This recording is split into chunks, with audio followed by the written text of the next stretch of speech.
I know Writer to be an LLM-focused company, agentic AI-focused company for the enterprise. Either you beat Salesforce at that, or you work with them at that. Which is it?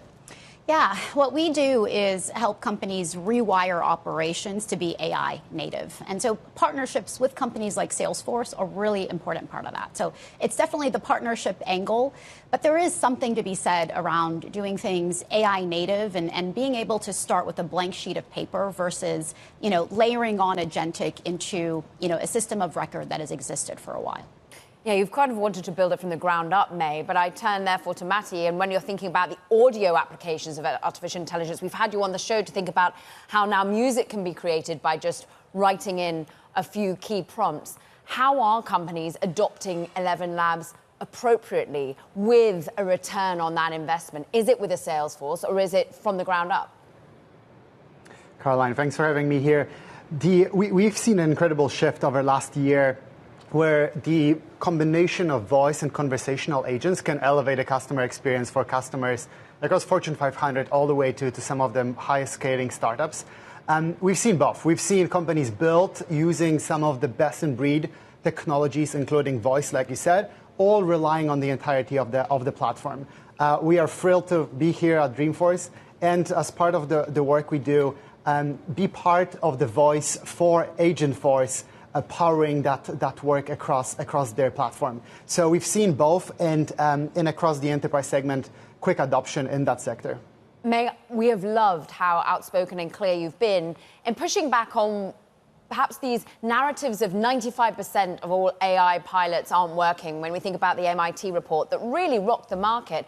But it's about nuance in this conversation, May. So bring us that nuance of when is it working, when they're adopting Writer either from the ground up or indeed within Salesforce offerings? Yeah, AI is not another software upgrade. You can't outsource it to the CIO and expect results. A lot of what we do is go to executives and CEOs and say, look, this is about you. Sometimes you kind of want to shake them. Like, this has got to be a top-down, very heavy mandate to rewire processes end to end. If you leave it up to people, a lot of what they're going to be doing is personal productivity stuff with AI versus the high leverage things that executives certainly want. And as you've seen in terms of what the market wants and this continued investment in AI, what people are expecting from this enterprise investment. Matti, what you and May have in common is you're private companies. You're free from the scrutiny that public companies are. But in the last segment, we talked about how some of the analysts that cover Salesforce are skeptical about Agentforce in particular. You've just said to us, both of you, we actually do see adoption in the enterprise. So what does that tell you if the data for their product specifically isn't as strong? Look, our focus is predominantly on working across our work at ElevenLabs. And we've seen use cases across e-commerce, Elevate, where you suddenly can not only have customer support, you have a customer experience where users going into the product, going into the site, will be able to interact with agents to help you shop through the product all the way from the start. It's a good company, Immobiliare, one of the biggest in Italy, working on use cases like this. And we've seen this scale across wider degree of segments in financial services and technology and healthcare. What I think is true and key as we think about Salesforce, their distribution across clients, of course, stretches all types of industries, and including regulated industries. So it will take a slightly longer time to bring a lot of the technology into those industries where additional deployment, additional integrations to existing stack are slightly more complex to some of the companies in the space. May, when you're both on stage with each other later today, what's kind of the one key thing you want to get across about what is happening among your enterprise customers at the moment? What you're fighting with each day or what you're most focused on? Yeah. We're hosts of Salesforce, right? They are wonderful partners. And I think a big part of what we want to impart to that audience is how do you make the most out of your data investment with agentic AI? And I think both of us have got companies where enterprises are getting real ROI, right, from our products, and really helping bring that to the data they've got in the Salesforce ecosystem is going to be one of the things we talk about.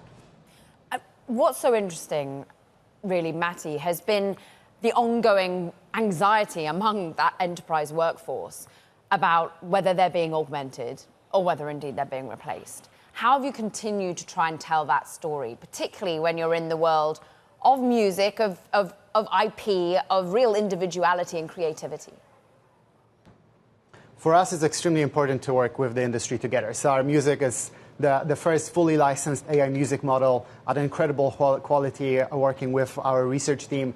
And that's the approach we've taken across voice, across music, across as we build conversational agents. But like you say, AI is bringing change in the way that we've seen this across enterprise, across the companies we work with, is people using AI will be the people that will unfortunately replace people not using AI. So that adoption, both in the enterprise setting and across the wider global setting, it's all about being the user, trying it out, and bringing that to your work. And May, when you come on, we've always been very keen to ask you about your growth trajectory, but also the haves and the have-nots in the space. How much you still having companies, smaller companies, call you up saying, hey, we'd like to team with you, we'd like to offer you, we'd like to have some sort of buyout. Are you seeing that coming from VCs just being more discerning, putting money for the winners, but taking away from those that aren't hitting scale? The bar for sharp differentiation has never been harder. I think with the hyperscalers just flooding the zone, it has been such a challenge to make sure the enterprise understands what's real, what's what. And I think that's just getting harder for smaller startups to enter the enterprise as a result. You know, we were lucky in that we started building LLMs for the enterprise 5 years ago. And so a lot of our longstanding relationships, you know, have been a result of why we land new customers in these spaces. And I think that is just getting harder because of the hyperscaler investment. But there's just so many categories. The enterprise needs so much help. And people are not focused on it the way that startups can. So still a ton of opportunity, but yeah, absolutely getting harder.